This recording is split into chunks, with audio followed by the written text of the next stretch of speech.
Prabu Harjuno Sosrobahu, seri 174, Patih Suwondo. Malam itu hampir semua yang telah sampai di Bukit Kandowo beristirahat sepenuhnya. Perjalanan yang begitu jauh membuatnya penat, apalagi para garwo dalam sangat kecapean. Meskipun demikian, para prajurit Mahespati dan para abdi dalam tidak beristirahat. Mereka menyiapkan segala sesuatunya untuk keperluan esok hari, baik untuk persiapan pasewakan agung maupun jamuan yang mesti dihidangkan.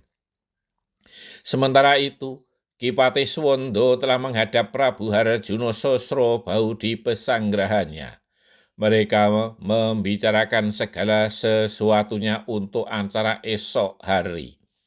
Ki Patih juga melaporkan bahwa rencana bendungan telah siap. Ia telah menyiapkan sedemikian rupa, sehingga sesuai rencana seperti yang dikehendaki oleh Sang Prabu. Baik, sekarang beristirahatlah, perintah Prabu Harjuno Sosrobahu. Namun Ki Patih Suwondo justru tidak beristirahat seperti yang diperintahkan oleh Sang Prabu Harjuno Sosrobahu. Ia justru naik menyusur sungai untuk memastikan tidak ada masalah yang bisa menggagalkan segala rencana. Beberapa saat ia menyusuri sungai bening itu, dan tidak ada sesuatu yang akan menggagalkan rencananya. Ia justru mendapatkan tempat yang lapang. Kemudian ia duduk di sebatang pohon kelapa yang tumbang. Mungkin pernah terjadi banjir di sungai kecil itu.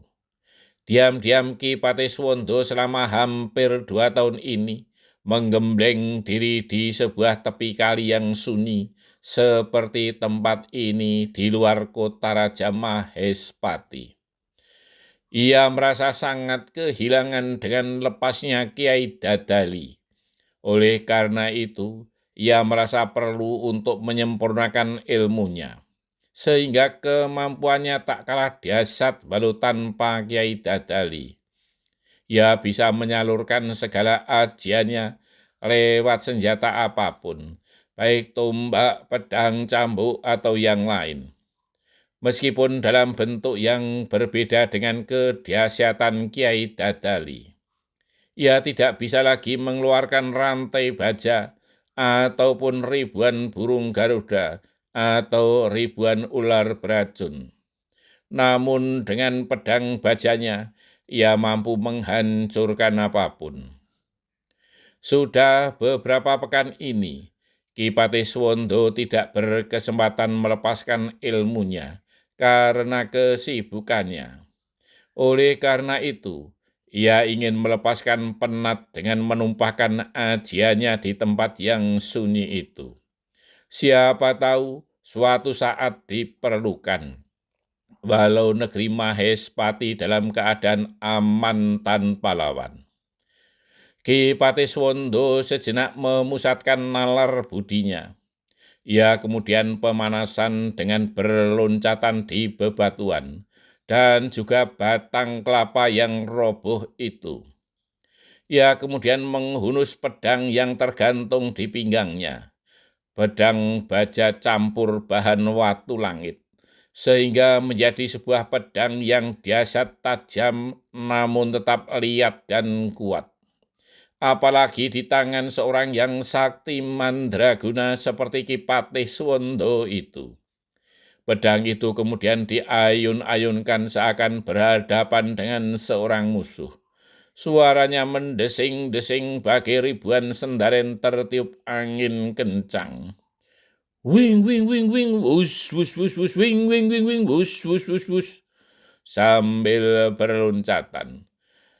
Kadang ia meloncat tinggi dan berputar di udara. Kadang pula meloncat jauh di antara bebatuan. Bulan yang menjelang purnama menerangi tempat lapang di tepi kali itu. Terlebih mata seorang yang sakti mandraguna tanpa kesulitan untuk melihat di malam hari. Beberapa saat Ki Patiswondo melepaskan ilmunya, namun ia tak ingin melepaskan ilmu yang menimbulkan ledakan. Walau ia mampu melakukannya, namun khawatir akan didengar oleh seorang yang sakti, walau di jarak yang jauh, apalagi di malam yang sunyi itu. Setelah beberapa lama kemudian, Ki Patiswondo melampiaskan ajiannya ke batang kelapa yang tumbang itu. Ia ayun-ayunkan pedangnya ke batang itu. Seandainya ada yang menyaksikan, pasti akan terkagum-kagum. Betapa tidak, batang itu dicacahnya bagai batang pisang saja. Dari ujung sampai ke akar-akarnya telah terpotong-potong selebar jengkal tangan. Bulan yang belum bulat benar itu telah condong ke barat, bertanda telah lingsir wengi. Lewat tengah malam, ia pun kemudian menghentikan pelepasan ilmunya. Sejenak ia beristirahat dan kemudian membersihkan diri. Ki Patiswondo kemudian kembali menyusuri sungai itu untuk kembali ke pesanggrahan para prajurit. Bersambung.